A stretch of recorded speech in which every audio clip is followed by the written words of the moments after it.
औज़ुबिल्लाहिमिनश्शैतानिर्रजीम बिस्मिल्लाहिर्रहमानिर्रहीम। MCS second semester आपको computer communication network से लेक्चर नंबर 11 में वेलकम। लास्ट लेक्चर में हमने डिजिटल सिग्नल को बड़ी डिटेल में समझा था और उससे पिछली जो चीज़ें थी मिसिंग उनको भी हमने डिस्कस किया था। बिट रेट क्या होता है, bit length, digital signal as a composite analogue signal, transmission of digital signals. अब जो आपके सिग्नल्स तो बन गए, बिट रेट पढ़ लिया, बिट लेंथ पढ़ लिया। डिजिटल सिग्नल जब कंपोजिट सिग्नल हम उनका बनाते हैं तो वो बेसिकली एनालॉग सिग्नल के साथ बनते हैं। ये चीज़ हमने समझी थी इस लास्ट लेक्चर में एक टॉपिक रह गया था ट्रांसमिशन ऑफ डिजिटल सिग्नल्स, कि जब आपका डिजिटल सिग्नल रेडी हो गया अब उसने ट्रांसमिट होना है। तो आज हम पहले उसको देखेंगे और फिर उसके बाद हम देखेंगे ये जो ट्रांसमिशन सिग्नल जब जा रहा होता है तो उसमें क्या इम्पेयरमेंट्स होते हैं, क्या उसमें रुकावटें क्या क्या होती हैं, किस टाइप की रुकावटें होती हैं, उनको क्या कहते हैं। फिर देखेंगे डेटा रेट लिमिट्स, वो क्या क्या है कि हमारा जो डेटा रेट है उसमें क्या क्या लिमिटेशंस आती हैं। फिर हम वो चीज़ डिस्कस करेंगे। तो सबसे पहले हम देख लेते हैं जी ट्रांसमिशन ऑफ डिजिटल सिग्नल्स को, कि ये जो ट्रांसमिशन होती है ये किस तरह से होती है, कितनी टाइप्स की होती है। इस वक्त तक हमारी जितनी भी डिस्कशन हुई है वो ये हुई है कि प्रेडिक्ट और नॉन प्रेडिक्ट सिग्नल हो सकता है। एनालॉग को हम ज़्यादा प्रेडिक्ट कहते हैं क्योंकि उसका वो जो पैटर्न है वो सेम रहता है, और डिजिटल को हम ज़्यादा नॉन प्रेडिक्ट या एप्रेडिक्ट कहते हैं। तो अब इससे कॉम्पोजिट है analogue signal with frequency between 0 and infinity for reminder of discussion. अच्छा जी, अब जो बुनियादी चीज यहाँ पर आती है, the fundamental question is how can we send a digital signal from point A to point B. हमारे पास एक सेंडर है, एक रिसीवर है, ये एक पॉइंट यहाँ से वो डिजिटल सिग्नल निकला, आपका एक डिवाइस है, और दूसरी तरफ वो डिजिटल सिग्नल जब पहुंचेगा वो कैसे पहुंचेगा, वो हाउ। तो वो जो हम सिग्नल है we can transmit digital signal by using one of two different approaches. दो तरह के अप्रोचेस हैं जिन पर हमारा डिजिटल सिग्नल एक जगह से दूसरी जगह जाता है। एक कहलाता है जी बेस बैंड ट्रांसमिशन और दूसरी कहलाती है ब्रॉड बैंड ट्रांसमिशन। अक्सर आप ये टर्म सुनते हैं ब्रॉड बैंड, ठीक है जी। तो बेस बैंड ट्रांसमिशन क्या है और ब्रॉड बैंड ट्रांसमिशन क्या है। ब्रॉड बैंड ट्रांसमिशन जो होगी वो मॉड्यूलेशन को यूज की जाता आते हैं उसके ऊपर, और क्या कहते हैं digital signal is a composite analogue signal with an infinite bandwidth. ये चीज हम पहले भी डिस्कस कर चुके हैं, सीख चुके हैं। अब हम देखते हैं कि बेस में चूंकि डिजिटल सिग्नल क्या है, ये कंपोजिट एनालॉग सिग्नल होता है और विद इनफिनिट बैंडविड्थ उसकी इनफिनिट होती है। अच्छा, अब इसमें अगर हम देखते हैं कि अब ये ट्रांसमिट कैसे होगा, तो दो अप्रोचेज हैं, बेस बैंड या ब्रॉड बैंड। तो बेस बैंड ट्रांसमिशन में क्या होता है, means sending a digital signal over a channel, किसी भी चैनल पर, किसी भी मीडियम पर, किसी भी रस्ते पर जो ट्रांसमिशन होती है सिग्नल्स की without changing the digital signal to an analogue signal. ये जो चीज कहलाती है ये बेस बैंड ट्रांसमिशन कहलाती है। हमारा एक चैनल है, एक मीडियम है जिसके ऊपर से हमारा कोई भी डिजिटल सिग्नल जा रहा है, वो जो डिजिटल सिग्नल जैसा है हम एज इट इज उसको भेज रहे हैं, हम उसमें कोई चेंजिंग नहीं कर रहे। जैसे कि बस टोपोलॉजी में होता है कि आपके पास एक बस है और एट अ टाइम इस पे से सिर्फ एक जो है कंप्यूटर सिस्टम, हमने टोपोलॉजीज पढ़ी थी उसमें देखा था कि बस टोपोलॉजी में क्या होता है कि एट अ टाइम एक सिग्नल एक डिवाइस है, ट्रांसमिशन डिवाइस आपकी कंप्यूटर है या कोई भी है, वो एक टाइम में एक ही उस पाथ पे से जा सकेगा। अब उसमें जो डिजिटल सिग्नल जैसा होता है वो वैसा ही पास ऑन किया जाता है, उसको चेंज नहीं किया जाता। ये जो कॉन्सेप्ट है इसे हम कहते हैं बेस बैंड। ब्रॉड बैंड क्या कॉन्सेप्ट है जी, ट्रांसमिशन और modulation means changing the digital signal to an analogue signal for transmission. Transmission के लिए हमें उस सिग्नल को चेंज करना पड़ता है। अभी हमने पढ़ा था ना कंपोजिट सिग्नल, अब जब हम चेंज करते हैं इट मींस कि हम एनालॉग सिग्नल पे आ गए। Modulation allows us to use a band pass channel, ठीक है जी। ये हमें ये मॉड्यूलेशन में होता है कि हम बैंड पास चैनल इस्तेमाल करते हैं। A channel with a bandwidth does not start from zero, ऐसा चैनल ये हमें प्रोवाइड करता है कि जिसमें हम जीरो से स्टार्ट नहीं करते, उसे हम बैंड बेस चैनल कहते हैं, बैंड पास चैनल कहते हैं, सॉरी। बैंड पास चैनल कौन सा होता है? Channel with a bandwidth that does not start from zero. This type of channel is more available than a low pass channel. तो अब 3.24 show the band pass channel है, इसके ऊपर से ये जीरो से हमारी फ्रीक्वेंसी स्टार्ट नहीं हो रही है। तो इसके ऊपर हमारे पास क्या होता है, हम ब्रॉडबैंड ट्रांसमिशन जो करेंगे उसमें हम मॉड्यूलेशन करेंगे, यानी कि उस अपने सिग्नल को चेंज करेंगे, उसमें कुछ analogue signal to an analogue signal for transmission. अब देखिए, if the available channel is a band pass channel, अगर हमारे पास बैंड पास चैनल है, we can not send the digital signal directly to the channel. अब यहाँ पर important बात समझिएगा, अगर हमारे पास बैंड पास चैनल है तो हम उसके ऊपर जो हमारा डिजिटल सिग्नल है वो हम डायरेक्ट कभी नहीं भेज सकते। We need to convert the digital signal to an analogue signal before. अब बैंड पास चैनल पर हमारा डिजिटल सिग्नल नहीं जा सकता, उसे हमें कन्वर्ट करना पड़ता है किसमें, उसकी मॉड्यूलेशन करनी पड़ती है, उसे चेंज करना पड़ता है और उसे कन्वर्ट करना पड़ता है एनालॉग सिग्नल में। अब ये जो मॉड्यूलेशन होती है of digital signal from transmission on a band pass channel होती है, वो कैसी होती है कि ये हमारा इनपुट डिजिटल सिग्नल आया, हम बीच में एक कन्वर्टर लगाएंगे, एक डिवाइस होगी जैसे कि मोडेम होता है, वो हमारे एनालॉग सिग्नल को कन्वर्ट करता है इस पे, हमारे सॉरी डिजिटल सिग्नल को कन्वर्ट करता है एनालॉग सिग्नल में, और उसके बाद उसको उस बैंड पास चैनल के ऊपर से भेज देता है। अब अगर यहाँ पर आप देखें, ये हमारा इनपुट सिग्नल है और ये इनपुट सिग्नल आया यहाँ पे, बैंड विड्थ उसकी थी F1 से F2, ये उसकी बैंड विड्थ है, ये उसकी फ्री इनपुट एनालॉग सिग्नल इस तरह से आया यहाँ पर। अब पहले ये सॉरी डिजिटल था, अब उसको कन्वर्ट किया गया एनालॉग में, अब वो पास होगा बैंड पास चैनल पर से, क्योंकि यहाँ पर से सिर्फ क्या है, हमारा एनालॉग सिग्नल जा सकता है। दूसरी तरफ भी वो रिसीव हुआ, यहाँ पर रिसीव होने के बाद हमारे पास कन्वर्टर लगा था जिसने उसको दोबारा से कन्वर्ट कर दिया एनालॉग में। अब ये होती है हमारी ब्रॉड बैंड ट्रांसमिशन, जिसमें हम कन्वर्ट करते हैं सिग्नल को, मॉड्यूलेट करते हैं, चेंज करते हैं फ्रॉम डिजिटल टू एनालॉग। ये था जी हमारा लास्ट लेक्चर का एक टॉपिक, छोटा सा रह गया था, उसको हमने कवर किया। अब अगले टॉपिक को हम कवर करते हैं और वो टॉपिक क्या है, ट्रांसमिशन इंपेयरमेंट। ट्रांसमिशन इंपेयरमेंट से क्या मुराद होती है कि वो क्या क्या जब हमारी ट्रांसमिशन हो रही होती है तो उसमें क्या क्या रुकावटें हैं या क्या क्या प्रॉब्लम्स आती हैं। Signal travel through transmission media which are not perfect. हमारा जो ट्रांसमिशन मीडिया होता है कोई जरूरी तो नहीं कि 100% को सही हो, तो वो कोई परफेक्ट नहीं होता, इसलिए जब उसे ट्रेवल कर रहा था, ये जो इम्परफेक्शन होती है ये सिग्नल की रुकावट और सिग्नल्स में कुछ चेंजिंग लाती है और सिग्नल में कुछ प्रॉब्लम्स लाती है। This means that the signal at the beginning of the medium is not the same as a signal at the end of medium. इसका मतलब ये होता है कि जो हमारा सिग्नल स्टार्टिंग पॉइंट पर था, जब हमने उसको एक डिवाइस से भेजा, अब दूसरी साइड पर जब वो पहुंचेगा तो वो वही सिग्नल नहीं होगा जो हमने भेजा होगा, बल्कि उसमें कुछ चेंजिंग आ जाएगी। What is sent is not what is receive. जो हमने भेजा था वो हम रिसीव नहीं कर पा रहे, बल्कि उसमें कुछ एडिशन होती है। अब ये जो एडिशन होती है इसकी क्या रीजंस होती हैं, ये क्यों इसमें, इसको हम ये जो इम्पेयरमेंट कहते हैं, ये क्यों, क्या काज क्या है उसके।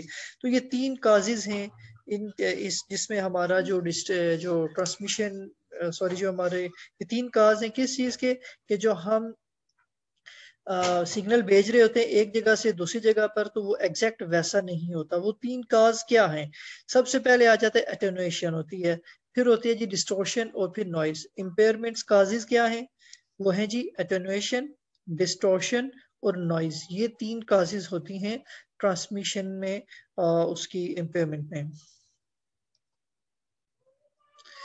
अच्छा जी, 3 काजेज होती हैं इम्पेयरमेंट की। सबसे पहले हम देखते हैं एटेन्युएशन से क्या मुराद है, ये क्या वजह क्या होती है, क्या काज है जो हमारा सिग्नल एक जगह से दूसरी जगह सही हालत में नहीं पहुंचता। यानी इसे अगर हम बेस्ट वर्ड यूज करें कि जो हमारा सिग्नल है एक जगह से निकला, पॉइंट 1 से निकला, पॉइंट 2 पर जब वो पहुंच रहा है तो वो सही कंडीशन में नहीं है। मैं इसको थोड़ा सा,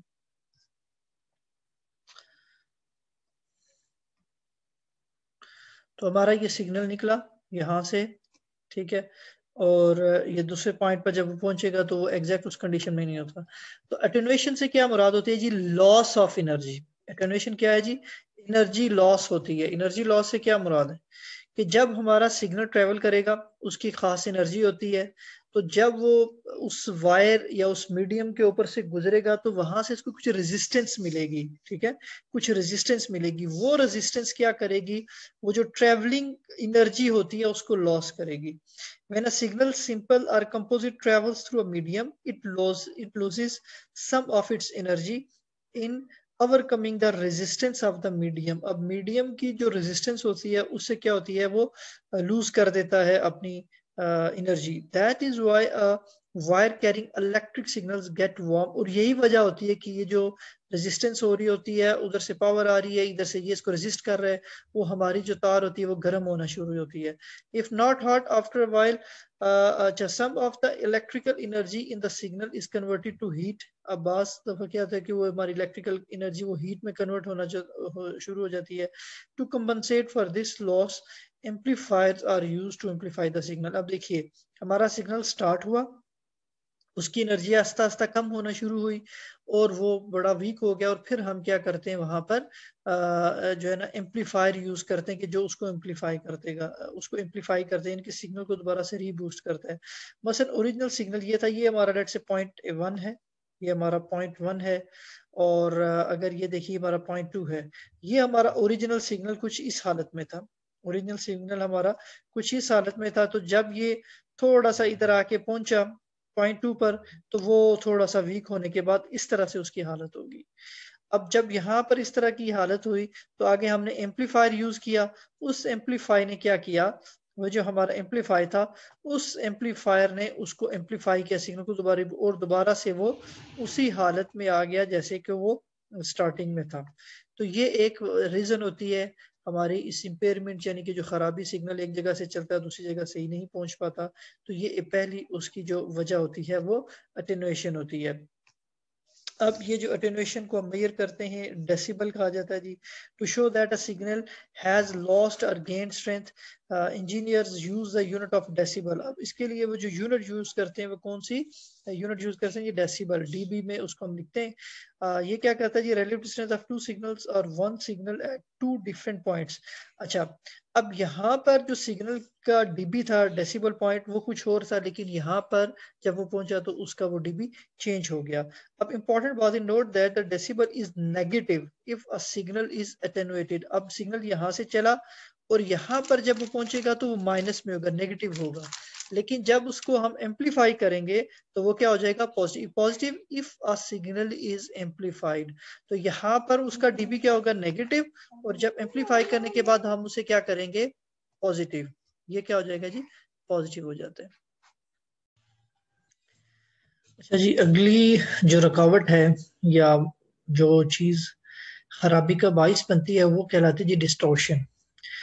distortion means that the signal changes its form or shape.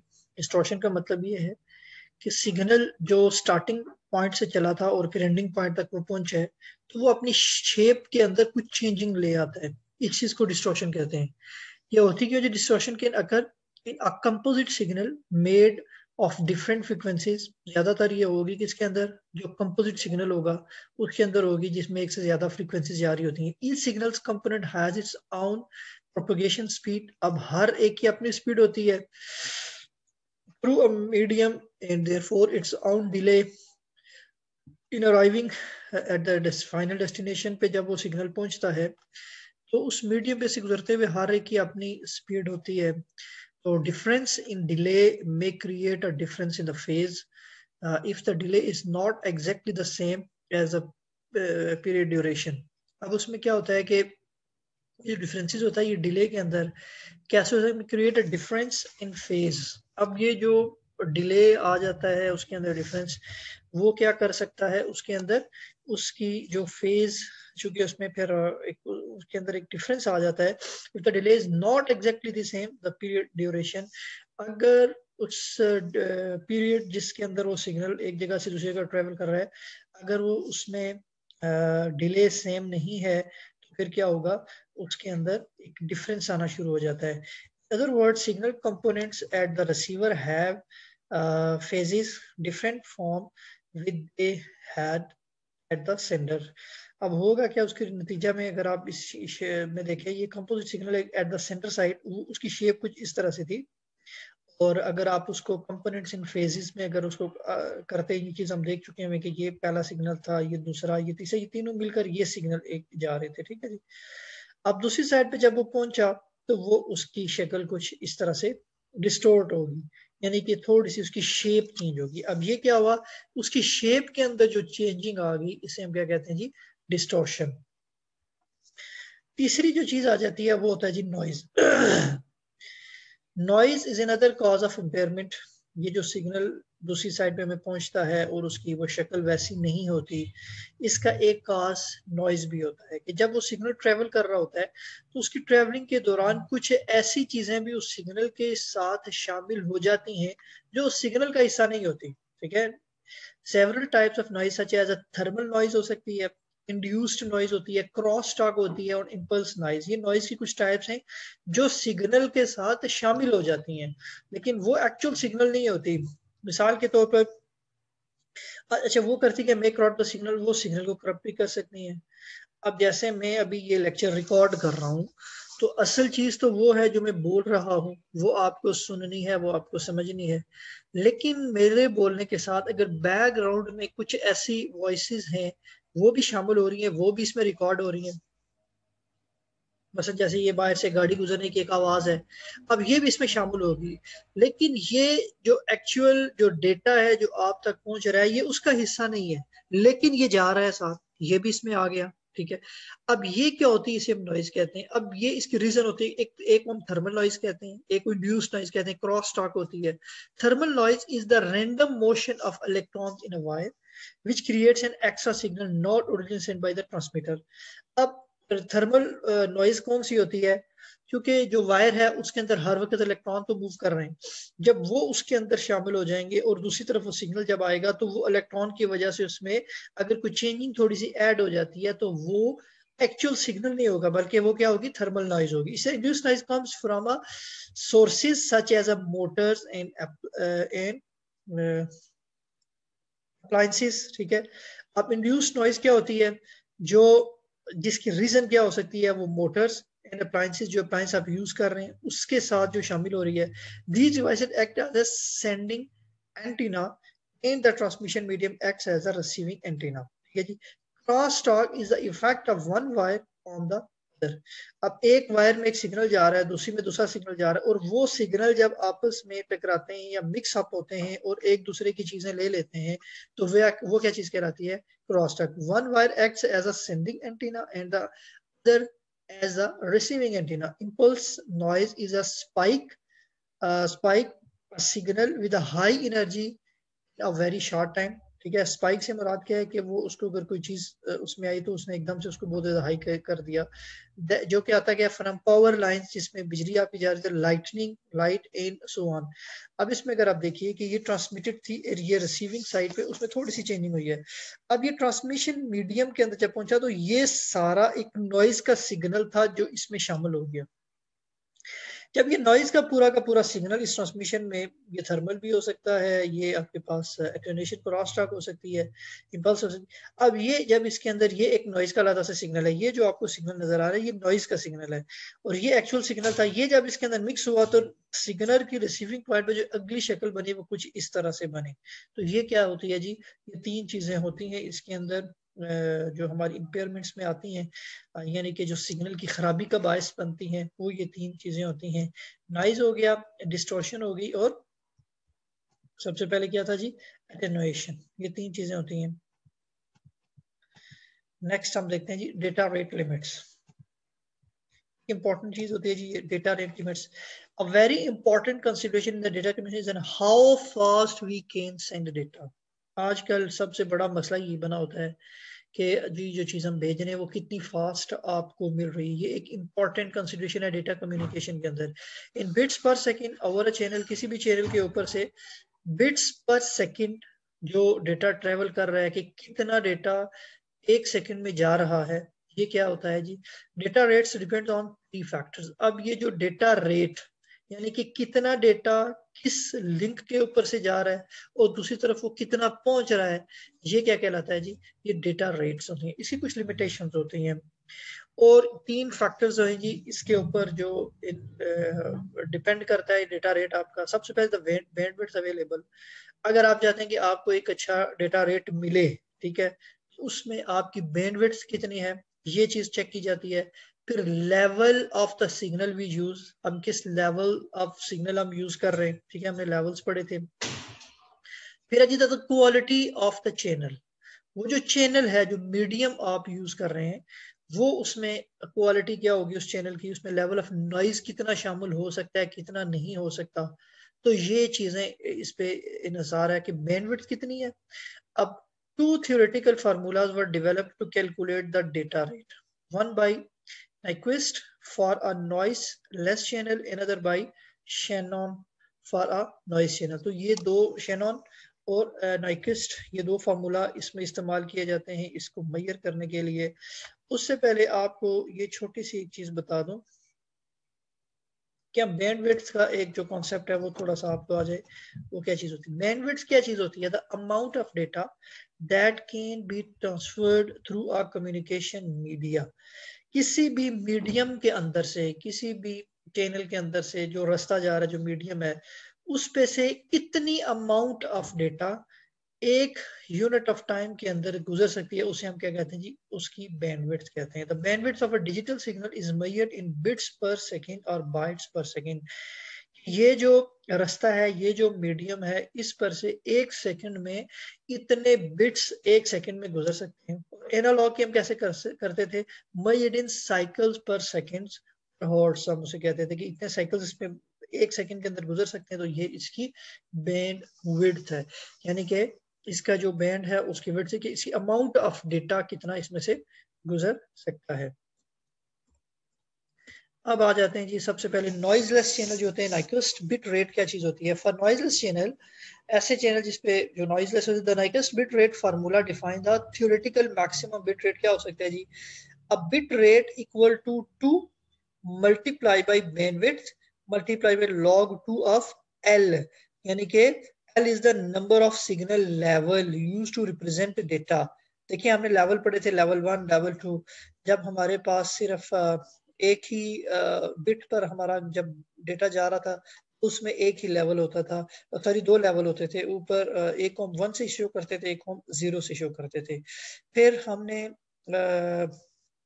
वो चीज चेंज की, और अगर मैं आपको इसमें दिखा दूं दोबारा से, चले वो कनेक्ट हो जाती है चीज। लास्ट लेक्चर में शायद हमने ये लेवल्स को डिस्कस किया था।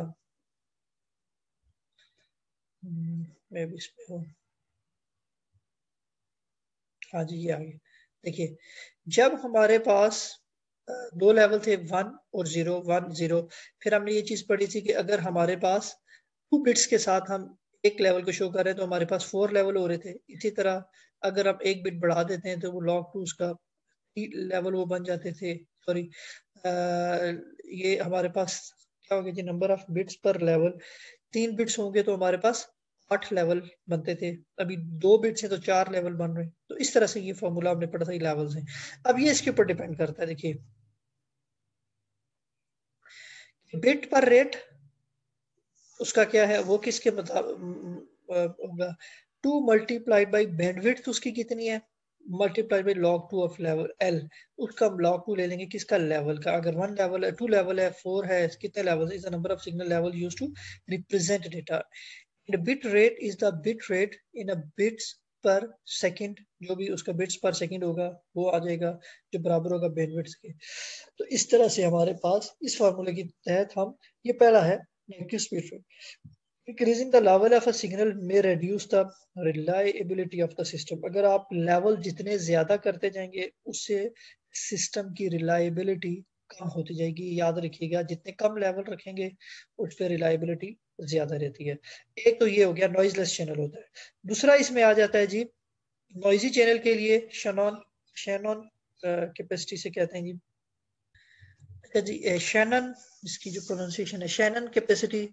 अच्छा ये क्या था जी कि in reality we can not have a noise channel, हमारे पास असल में होते नहीं है, लेकिन the channel is always noisy, हमेशा होते हैं। 1944 Shannon introduced a formula called a Shannon capacity to determine the theoretical highest data rate for the noisy channel के लिए highest data rate क्या है, capacity is equal to bandwidth multiplied by log 2 into 1 plus SNR।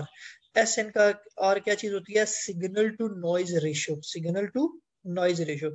In this formula bandwidth is the bandwidth of the channel, SNR is a theoretical is a signal to noise ratio, और capacity is the capacity of the channel in bits per second, उसकी क्या capacity है और उसमें जो चीजें signal to noise ratio क्या है, तो इस तरह से उसको हम मेजर कर सकते हैं। Note that in the Shannon formula there is a no indication of a signal level, यहाँ पे कोई सिग्नल लेवल नहीं है, which means that no matter how many levels we have cannot achieve a data rate higher than the capacity of the channel. In other words, the formula defines the characteristics of the channel, not the method of transmission। तो इसमें जो ज्यादा इन्हिसार किया जाता है वो characteristics of the channel पे किया जाता है।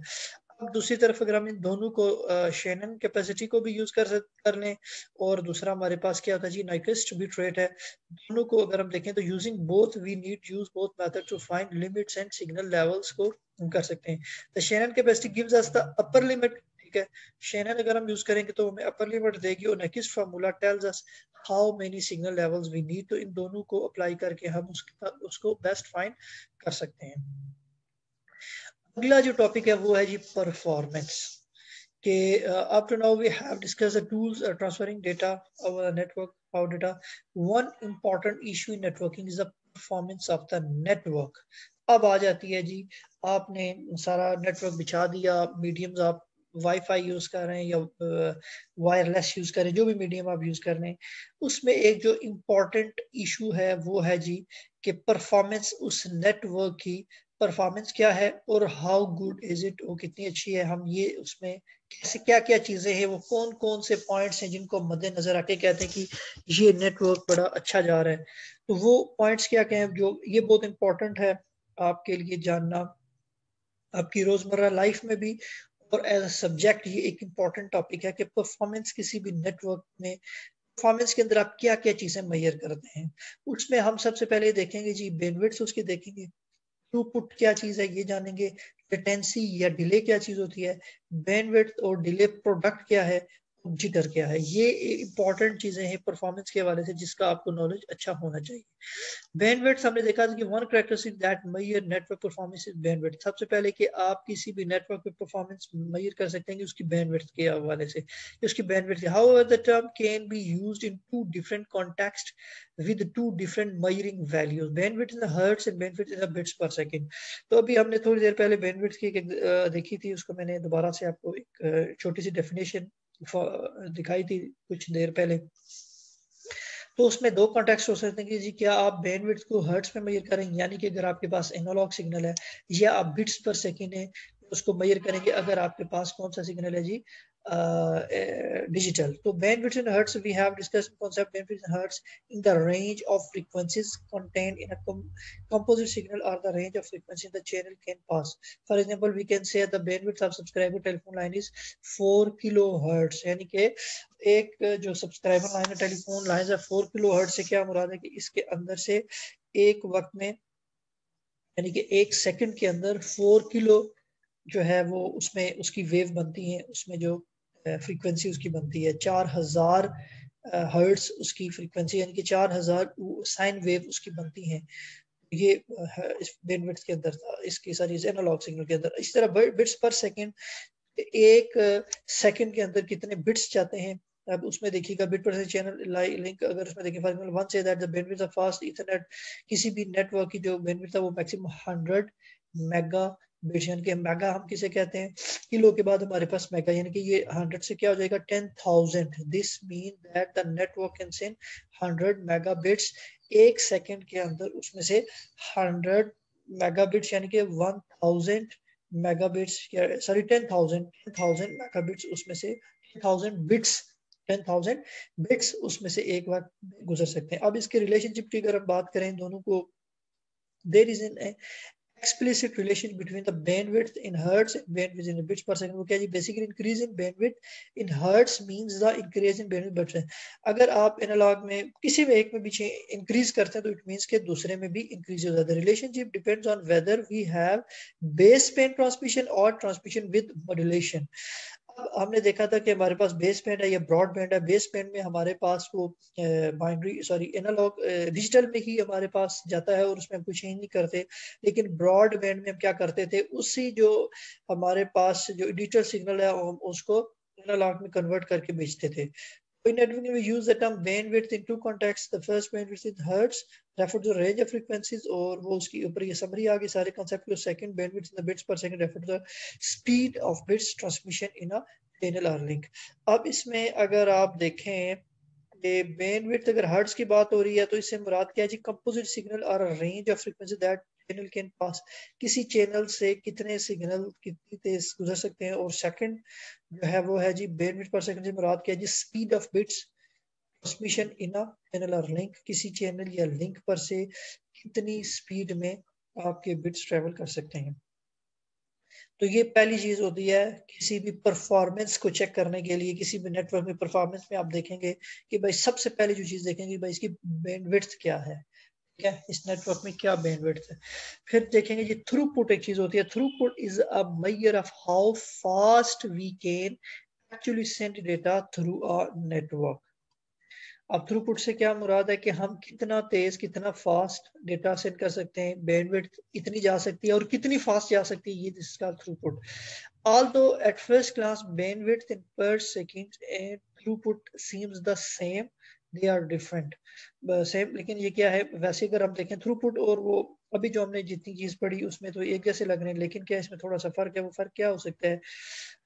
bandwidth in per second and throughput seem the same. A link may have a bandwidth of कोई भी हो सकती है bit per second, but we can only send t bit per second, यानी कि throughput bits through the link with the t, यानी कि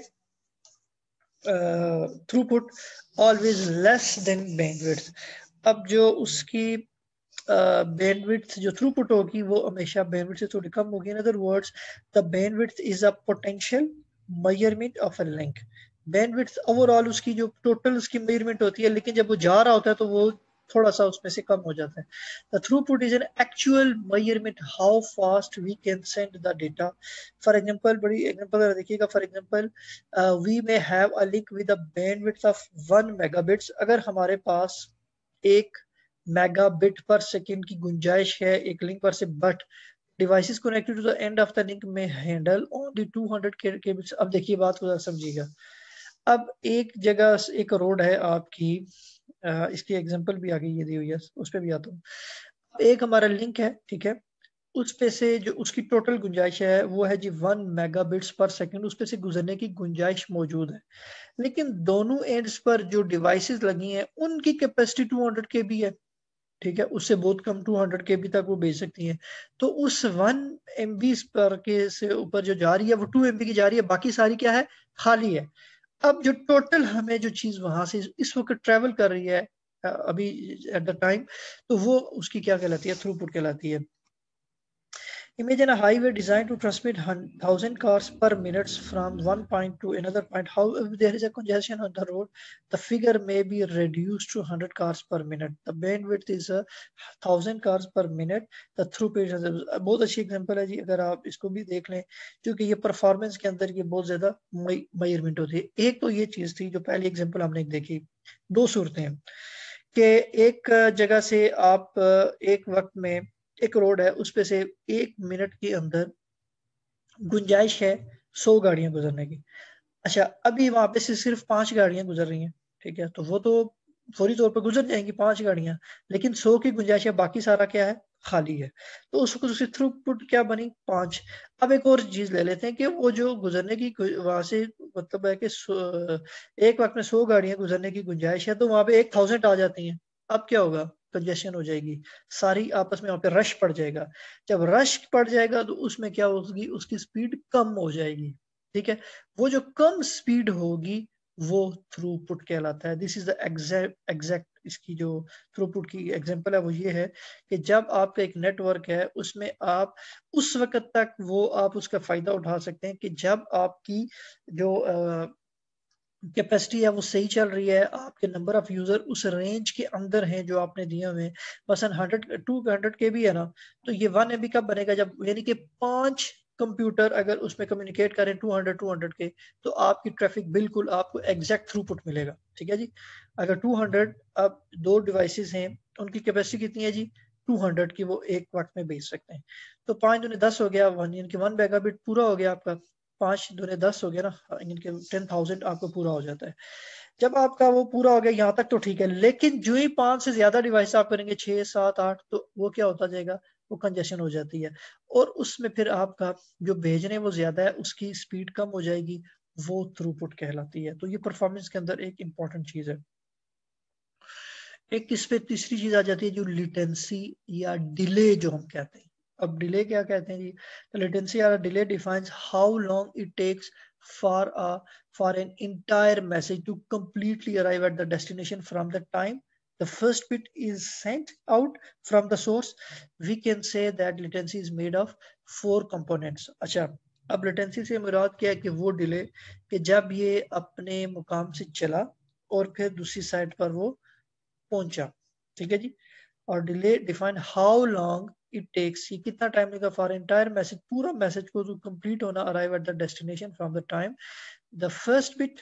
एक मैसेज है उसको आपने बिट्स में तकसीम किया, अब पहला मैसेज से लेकर आखिरी मैसेज तक वो कितना टाइम ले रहा है, this is delay. We can say that latency is made of 4 components. अब ये लेटेंसी में 4 कंपोनेंट्स आ जाते हैं जी। क्या क्या, प्रोपोगेशन टाइम क्या था, ट्रांसमिशन टाइम क्या है, और क्यूइंग टाइम क्या है, और प्रोसेसिंग डिले क्या है। तो लेटेंसी मिलती है 4 चीजों से मिलकर। प्रोपगेशन टाइम क्या है, उसे ट्रांसमिशन टाइम उसने कितना लिया, कितनी देर वो क्यू में रहा, और उससे प्रोसेसिंग के लिए जो टाइम लगा, ये सारे टाइम जब मिलेंगे तो वो लेटेंसी या डिले बनेगा। Propagation time mean, propagation time measures the time required for a bit to travel from the source to the destination। अब सोर्स से डेस्टिनेशन पे जाने के लिए उसका जो रिक्वायर्ड टाइम था उसे हम प्रोपगेशन टाइम कहते हैं, जो कि उस किसके बराबर होता है, distance divided by propagation speed. तो ये क्या होता है, प्रोपगेशन स्पीड से जब ये प्रोपगेशन टाइम आ गया। अब ट्रांसमिशन टाइम क्या है कि in data communication we don't send just one bit, we send the message, और the first bit may take a time equal to the propagation time to reach the destination। अब जो transmission time जो उसका required time था जो हमने रखा था, पहला बिट हो सकता है वो एग्जैक्ट टाइम पे पहुंचे, लेकिन the last bit also have take the same amount of time। However, there is a time between the first bit traveling the sender and the last bit arriving the receiver। The first bit leaves earlier and arrives earlier, the last bit leaves later and arrives later। अब ये क्या है, the transmission time of a message depends on the size of the messaging bandwidth of the channel. अब transmission time क्या है कि एक वो पहला बिट था और एक लास्ट बिट था। अब डेफिनेट जो पहला बिट पहले गया वो पहले पहुंचेगा, लास्ट बाद में पहुंचेगा। अब ये चीज डिपेंड करेगी किसके ऊपर कि उसकी मैसेज साइज क्या था। अगर तो मैसेज साइज आपका बैंडविड्थ के अंदर अंदर हुआ तो फिर तो ये समझ आप जीरो हो जाएगा। ये किसे, message size divided by bandwidth, तो वो आपको आपका ट्रांसमिशन टाइम बता देगी। दो चीजें होगी। तीसरी चीज क्या है कि queuing time. The third component latency is a queuing time, the time needed for each intermediate or end devices to hold the message before it can be processed।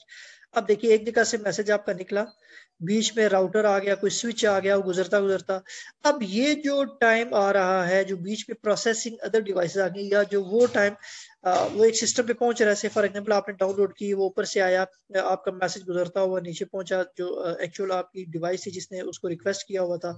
अब वहां पे वो प्रोसेसिंग कर रहा है, वो कोई और काम कर रहा था, अब वो उसने क्या कर दिया, उसको क्यू में कर दिया, और वो उसको प्रोसेस करने के लिए जब उसके पास पहुंचा, उसको प्रोसेस करने तक जो टाइम लगा, ये क्या कहलाता है जी, क्यूइंग टाइम कहलाता है। अब इसमें क्या हो गया, data and receive to hold the message before it can be process. The queuing time is not a fixed factor. याद रखिए ये वाई टाइम है जो कि फिक्स्ड फैक्टर नहीं है, it changes with the load impose on the network. अभी थोड़ी देर पहले नेटवर्क के ऊपर जितना जो लोड ज्यादा होता जाएगा आपकी उसकी नेटवर्क की परफॉर्मेंस कम होती जाएगी, वो प्रोसेसिंग टाइम ज्यादा लेता जाएगा, वो क्यूइंग ज्यादा करता जाएगा, जो जो रिक्वेस्ट आती जाएंगे वो क्यू में लगाता जाएगा, अब उस पर वो ज्यादा प्रोसेस लगाता है। When there is heavy traffic on the network the queuing time increases and intermediate devices such as a router queues muscle भी आपको router accuse the arrived message and process them only by one. If there are many messages, each message will have to wait. तो ये हम तीन चीजें होती हैं और latency propagation time plus transmission time plus queuing time plus processing delay, तो ये मिलकर क्या बनाता है जी, ये मिलकर आपकी लेटेंसी या डिले बनाता है। अगली जो इसमें एक परफॉर्मेंस के अंदर वो है जी bandwidth delay product. Bandwidth delay product से क्या बनाता है, बैंडविड्थ एंड डिले। अब हम बैंडविड्थ और डिले इन दोनों का प्रोडक्ट दोनों को मल्टीप्लाई करें और two performance metrics of a link. ये इंपॉर्टेंट चीज इस सर्वे के अंदर है कि दो बड़े इंपॉर्टेंट फैक्टर्स होते हैं बैंडविड्थ और डिले, इनको अगर प्रोडक्ट कर लें इनसे हम लिंक को मेजर कर सकते हैं। ठीक है जी। However as we will see in this chapter as a future chapter what is the importance of data communication. अच्छा जी, इसमें देखिएगा product what is very important, data communication is a product of two the bandwidth delay product कहते हैं जी। Let us elaborate one is the issues in the hypothesis. हम एक example लेते हैं और उसमें डिले और बैंडविड्थ इनका प्रोडक्ट यानी कि इनकी मल्टीप्लिकेशन को हम समझते हैं। ये हमारे पास एक एग्जांपल है। अब इसमें क्या चीजें हैं जी, पहला ये केस है, एक हम हाइपोथेटिकल सा एक ले लेते हैं, मतलब एक तस्वर करते हैं जी कि हमारे पास ये एक लिंक है यहाँ से लेकर यहाँ तक, ये एक लिंक है। मैं इसको ओपन विद पेंट कर लेता हूँ।